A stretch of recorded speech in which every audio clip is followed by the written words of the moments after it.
If you are considering getting a Trimui Smart Pro, there is one flaw that I wanted to talk to you about that I feel like it's overlooked. Overall, I really love my handheld. The fact that at this price range, I can play anything from like the oldest of like Atari generations way up to like a good amount of like PlayStation 1, N64, Dreamcast at around like $50 or so. Like, this would have blown my little mind away as a kid. The fact that I can take all of these games on the go, it's like 2025 is the future, dog. But check it out with 3D games, though, this is where this flaw shows up.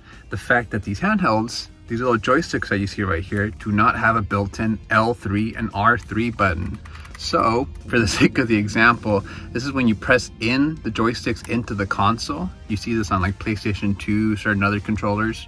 But these joysticks do not do that. They're just regular joysticks without a button that gets pressed when you push them in. So this game that I'm gonna talk about is the perfect example. As a kid, I rented a game called Ape Escape.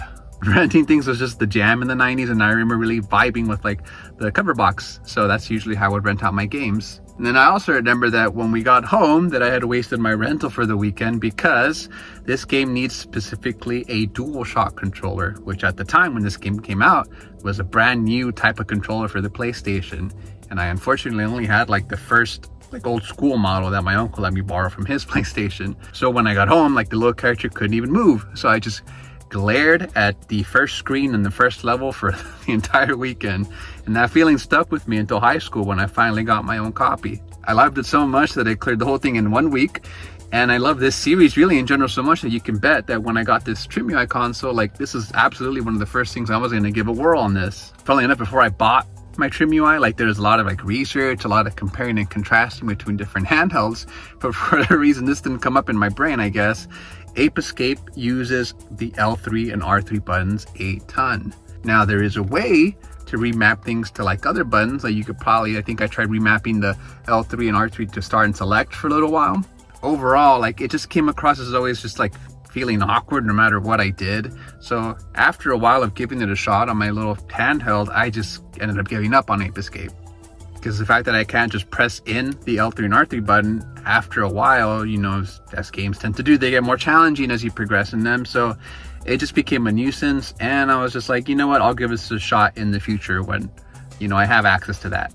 So there's your warning. There's some other flaws that I guess I'll kind of touch on briefly. I think some people in general don't really like the sticks, period, which I didn't mind them at all.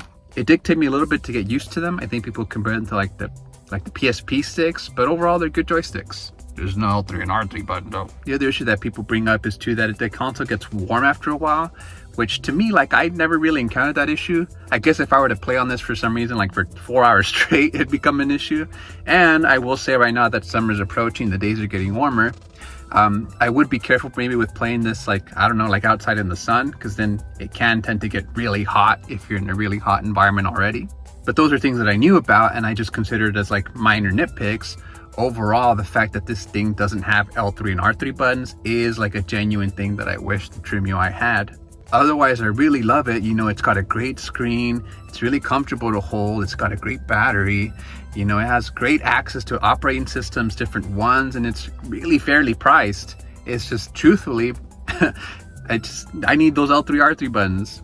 To be honest, I would probably spend more if I wanted access to like that PlayStation 2 GameCube era or whatever. But I was like, okay, dog, like your ass does not need like 24/7 access to the Tony Hawk Underground games. Sit here with the simple stuff for now. That's why honestly, like I considered anything that was like from the like those PlayStation generation type of games. Like if it runs on this, like it's a bonus. Like, hey, that's great. That's great that this game actually runs on this. And it's amazing that it packs the punch to run these games like they run so amazing on this. It is tough to get around those games that do need those buttons. So I hope that was helpful. Feel free to subscribe to my channel. So you can let me know what you love and what you don't love about your Trimui. Maybe we compare and contrast, get a little discussion going. So for anyone that's considering one, they can kind of know what's up. Or, just maybe whatever handheld that you ended up getting. Like we could compare between our different handhelds too. After all, just like anything else in life, it's all trade-offs in the end. But the goal here is to just have fun. But in any case, my lack of L3 and R3, we'll see you guys in the next video.